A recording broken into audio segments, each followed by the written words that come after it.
Start.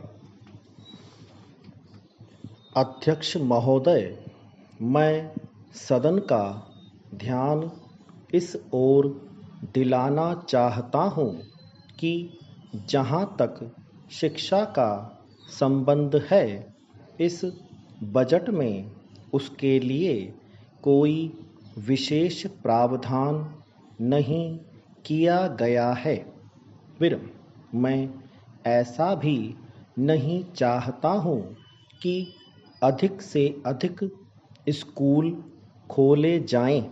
फिर इससे मेरा तात्पर्य यह है कि जितने भी स्कूल हैं उनमें ही सभी तरह की सुविधाएं होनी चाहिए। फिर समय के अनुसार जो परिवर्तन होते रहते हैं उनकी ओर भी हमें अवश्य ध्यान देना चाहिए। फिर इस समय जो सबसे आवश्यक बात है वह है शिक्षा में मौलिक परिवर्तन किया जाना। फिर हम सब इस समय लोकतंत्र के युग में रह रहे हैं और यदि लोकतंत्र को सफल बनाना है तो सबसे पहले हमें ऐसे नागरिकों की आवश्यकता है जिन्हें अपने अधिकारों और कर्तव्यों का अच्छी तरह से ज्ञान हो। पैरा महोदय, मैं अपने माननीय मंत्री जी का, जिन्होंने बजट भाषण दिया है और अपनी नीतियों की घोषणा की है, धन्यवाद करना चाहता हूँ। फिर इस बजट से निश्चय ही परिवर्तन आएगा और हमें पूरी आशा है कि यह देश को एक नई दिशा प्रदान करेगा। फिर इस बजट भाषण को सुनने से यह पता लगता है कि समाज के सभी वर्गों का इसमें ध्यान रखा गया है।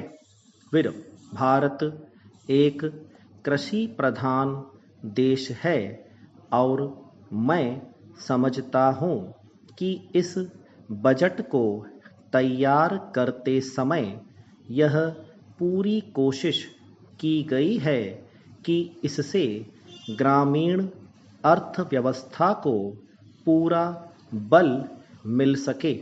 फिर इस बजट में हमारे ग्रामीण भाइयों के लिए जो कोशिशें की गई हैं उसमें सिंचाई के साधनों तथा गांवों में पक्की सड़कें बनाने के लिए विशेष रूप से ध्यान दिया गया है ताकि उनका गांव और खेत से अच्छा और निकट का संबंध बन सके।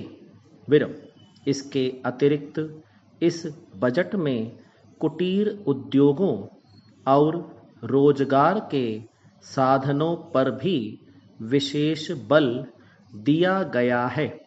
फिर इससे ग्रामीण अर्थव्यवस्था को बहुत बड़ी राहत मिलेगी।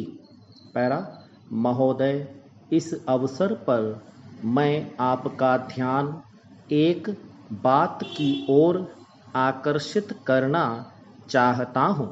फिर बहुत से हमारे भाइयों ने कहा है कि वे अपने क्षेत्र की सफाई आदि के कामों में सहयोग ही देंगे।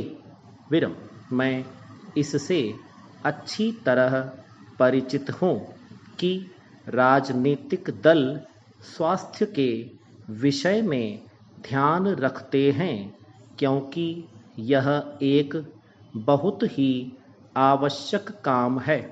फिर इसमें राजनीति का कोई रंग नहीं आना चाहिए, ऐसी मेरी आशा है।